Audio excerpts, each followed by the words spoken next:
natin kasi hindi natin alam kung sino yung mga gumagamit dito. Yan. Guys, samahan nyo ako sa pagkain natin ng tuyo. Alam nyo, pag isang tuyo lang, kailangan amuin muna. Tapos kakain ka ng kanin.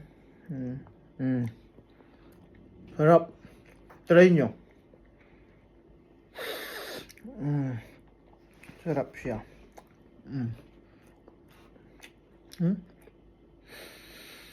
Ito. Yan.